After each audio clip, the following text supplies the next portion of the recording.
Pour commencer ce journal, nous nous rendrons à Stirin-Wendel découvrir le club de lutte. Le combat sera prolongé avec la bataille d'eau géante qui s'est tenue à Farébersviller pour rafraîchir les enfants. Et on finira toujours dans le jeu grâce à l'escape game sur le thème de Mario Bros à la médiathèque de Frémin-Merlebach.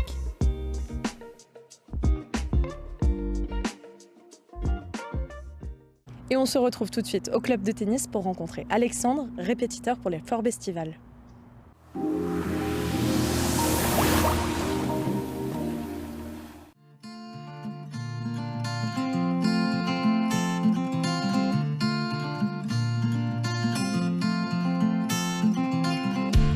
On se retrouve tout de suite au club de tennis avec Alexandre Decolle qui est répétiteur. Est-ce que tu peux me parler de ce que c'est être répétiteur ? Répétiteur, au tennis, on s'occupe en général des jeunes, là, comme ça, comme au Forbestival. On essaie de leur mettre les activités en place, de les accompagner au mieux dans une petite formation comme ça, même au fur et à mesure de l'année. On a pour aider les coachs, les entraîneurs, tout ça, tout le personnel du club. Justement, nous sommes au Forbestival. Est-ce que tu peux me dire comment se passe une session pour les enfants peut-être ? On commence souvent, on les accueille le matin, on les fait s'échauffer là partout sur le terrain, des tours, éducatifs de pied, les pas chassés, tout ça. Et après on commence soit avec des ateliers coordination, souvent pour les plus jeunes. Et après on commence en général avec des matchs ou des échanges pour qu'ils puissent commencer à tenir la raquette, voir comment ils se débrouillent et qu'ils s'amusent. Et pourquoi selon toi c'est important pour le club de tennis de participer au Forbestival ? Ça permet de développer déjà le club en soi. On peut avoir plus de liens sociaux à la rentrée, ça permet de faire découvrir le sport. La ville aussi, ça les aide. Il y a beaucoup plus de jeunes qui s'inscrivent, qui profitent cet été, qui n'ont pas forcément la chance de partir aussi peut-être, qui peuvent faire du sport. Merci beaucoup pour toutes ces réponses. Merci. On se retrouve juste après ce reportage. Le club de lutte de Stirin-Wendel est en pleine effervescence cet été. 3 fois par semaine, des leçons gratuites pour découvrir ce sport qui allie agilité, force et technique. Des leçons ouvertes à toutes et tous, de débutants à expérimentés et à tout âge. Notre objectif aussi, c'est de leur faire découvrir des techniques de lutte. C'est vrai qu'il y en a certains qui n'ont jamais vu ou jamais essayé. Et là, on leur montre que tout est accessible, tout est possible, que ce soit un bras à la volée, un hanché, un enfourchement. Voilà, n'importe quelle technique, on leur apprend, on leur permet justement de découvrir. Et c'est surtout travailler sur la confiance en soi, parce qu'en fait, être capable de faire des choses, c'est donner la confiance aux personnes, et de se dire, moi aussi, je peux y arriver. Donc c'est ça en fait notre objectif, c'est de partager et de donner un peu de notre savoir à ceux qui veulent découvrir ce sport qui est mythique et qui a traversé l'histoire et le temps depuis des générations. Ces leçons permettent aussi à des sportifs aux horizons différents de venir apprendre de nouvelles techniques, comme c'est le cas pour Matthew, combattant de MMA, un sport de combat multidisciplinaire. J'ai vu avec mon coach, le mieux dans le MMA, c'est de se diversifier, de s'expérimenter dans tous les domaines du MMA. Donc naturellement, je suis venu à la lutte. Pour l'instant, c'est très bien, très physique. On s'y attendait déjà, on connaît un petit peu, mais c'est très physique, bonne ambiance. Le coach qui explique très bien. Les exercices qui diffèrent beaucoup quand même de ce qu'on voit en MMA. Les mauvais réflexes aussi du MMA qui viennent parfois. Mais franchement, très bien.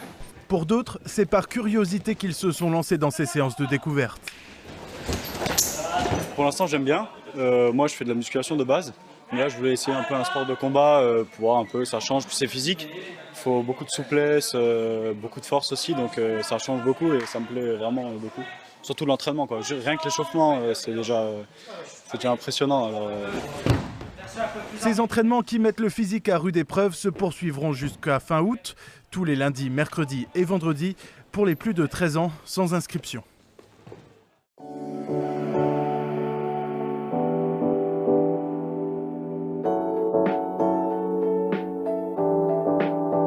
On se trouve actuellement au club de handball de Forbach avec Didier Baird, qui est éducateur et secrétaire général du club de handball. Est-ce que vous pouvez me parler des Forbestival ici dans ce club ? Depuis que je suis en poste en 89, ça n'existait pas à la base. Très rapidement, il y a des animations estivales similaires qui étaient sous l'appellation sport-vacances.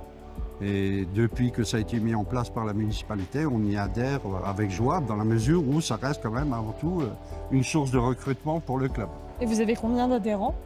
Au niveau des forts estivales, donc on a accueilli 172 enfants inscrits. Bon, la problématique, c'est qu'effectivement, il y a 172 inscrits, mais malheureusement, sur les 172 inscrits, on peut dire qu'on a pu avoir 70% seulement de présence. Alors, est-ce que c'était lié aux fortes chaleurs ou je ne sais pas. Bon, après, ce qui est dommageable, c'est qu'effectivement, lorsque la liste est complète, on prive peut-être d'autres enfants de pouvoir s'inscrire. Alors que ceux qui sont inscrits ne viennent pas forcément sur la séance. Est-ce que vous pouvez me dire comment se passe une session handball au Fort Estival? Notamment pour les plus petits, comme vous pouvez voir, on a mis des ateliers en place. On démarre toujours par des petits jeux ludiques et c'est essentiellement le travail sur la motricité, le travail de duel, le travail de motricité générale et le but du jeu, c'est que les gamins puissent sortir avec la banane à la fin de séance et pourquoi pas les retrouver à la rentrée au niveau du club. Merci beaucoup Didier Hébert. Juste après, on va découvrir le jeu de quilles, mais d'abord, reportage. Pendant 6 semaines, le centre social de Far-Hébersviller, géré par l'association Élan, accueille les enfants durant les vacances d'été où plusieurs activités sont organisées. 4 animations rythment d'habitude leur journée, mais cette année, la chaleur a bouleversé le programme. Face à la canicule, une 5e activité s'est imposée. On a dû faire une adaptation colossale autour de nos programmes qui étaient déjà organisés depuis le mois de juin. Donc on a dû changer, mettre davantage d'activités liées en tout cas à l'eau et au frais. Essayer de limiter les sorties en pleine chaleur. Les activités pour les ados, on a essayé de les mettre plus en fin d'après-midi. Et en temps de canicule, on se doit de mettre des activités qui seront liées avec l'eau pour justement rafraîchir et permettre aux enfants de ne pas vivre la canicule comme un moment difficile, mais plutôt comme un moment d'amusement. Jeudi 30 juillet, place à la bataille d'eau. Inutile de donner le coup d'envoi, les pistolets sont déjà de sortie et les animateurs se retrouvent rapidement dans le viseur des enfants. Très sincèrement, pour la bataille d'eau, je pense qu'on n'a rien besoin de leur dire. Ils sont juste contents de nous mouiller parce que du coup on leur dit si tu mouilles, moi j'ai le droit de te mouiller. Donc ils sont juste contents, il n'y a pas forcément besoin d'animer la chose ou quoi, ils veulent juste nous mouiller et ils sont très contents pour ça. Une chose est sûre, cette bataille d'eau met tout le monde d'accord, des plus petits aux plus grands. Ça fait du bien! Ça fait du bien! C'est vraiment bien! J'aime bien la bataille d'eau, mais j'ai envie de mouiller ta caméra. Moi j'ai bien aimé parce qu'on se mouille, il fait chaud, tout le monde mouille, c'est amusant. Les activités estivales se poursuivent jusqu'au 14 août, avec un programme varié pour accompagner au mieux les enfants tout au long de l'été.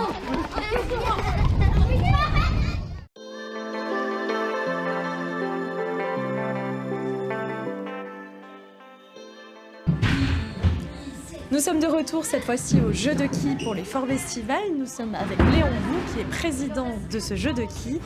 Est-ce que vous pouvez nous parler de ce jeu de quilles? Oui, le jeu de quilles, il a plus de 50 ans déjà. Donc voilà. Ce qu'on a ici en ce moment, on fait les Forts Estival. Donc c'est une très belle chose pour nous, puisqu'on a toujours notion à rencontrer des jeunes et de les former un peu et voir peut-être qu'ils rentrent dans le jeu de quilles même, dans l'école de quilles. On a une école de quilles. Voilà. Et qu'est-ce qui différencie le jeu de quilles du bowling? Le bowling, c'est bien simple. Le bowling a déjà 10 quilles. Le jeu de quilles, si vous regardez après, vous verrez qu'il n'y en a que 9 des quilles. Il est en losange. Et en plus, les quilles, elles remontent à l'aide de ficelles et un moteur. Et donc, regardez, la piste, elle est aussi en bois. Le bowling, la piste, elle est plastique. Qu'est-ce qu'il y a encore comme différence? Oui, donc nous, on a une... Si vous regardez, elle part en angle. On appelle ça un bowling chair. Et chair, en allemand, ça veut dire ciseaux. En français plutôt. Chair veut dire ciseaux, pardon. Sens contraire. Voilà, c'est pour ça qu'on appelle ça un bowling chair. Voilà. Après, les boules, elles sont pleines.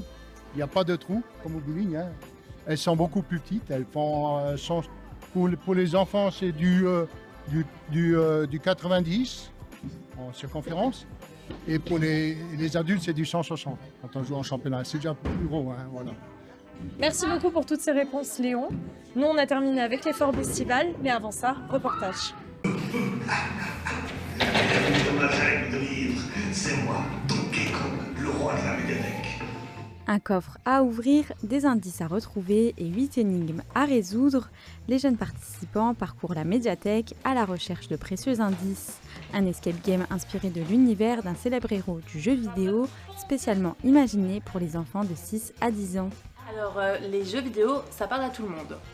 Ça parle aussi bien aux parents, ça parle beaucoup aux enfants. Et nous, en plus là, cette année, on avait donc le film Super Mario Galaxy qui est sorti. Donc on a voulu un petit peu quand même surfer sur cette vague Mario. C'était important pour nous en fait de faire un truc sur le jeu vidéo, mais sans les écrans, pour rassurer les parents. Et en plus, ce qui est vraiment cool, c'est que les escape games, c'est souvent à partir de 12 ans. Or là, c'est de 6 à 10 ans. Labyrinthe, messages codés ou encore objets à manipuler, les 8 énigmes ont été imaginées pour être accessibles aux plus jeunes. Chaque défi résolu permet d'obtenir un indice et conduit les enfants vers un nouvel espace de la médiathèque jusqu'à l'ouverture du coffre final. En faisant venir les primaires, en les habituant à ce type de jeu, ils disent ah la médiathèque c'est pas que les livres. Parce qu'aujourd'hui une médiathèque ce n'est pas que ça, ce n'est pas que lire un livre, même si on a des livres très cool ici, je tiens à le dire, mais voilà c'est du jeu, c'est autre chose, c'est un troisième lieu aujourd'hui la médiathèque en 2026. Donc voilà c'est pour ça c'est important pour nous de proposer ce type d'animation et surtout aussi en été parce qu'il faut savoir que il n'y a pas toutes les familles qui partent en vacances. Donc c'était important pour nous de leur proposer des choses à faire en ce mois d'août. Au bout de leur aventure, les jeunes participants découvrent le contenu du coffre, repartent avec quelques récompenses gourmandes et un diplôme. Une animation qui permet aussi à la médiathèque de faire découvrir ces espaces autrement à travers le jeu et la réflexion pendant les vacances d'été.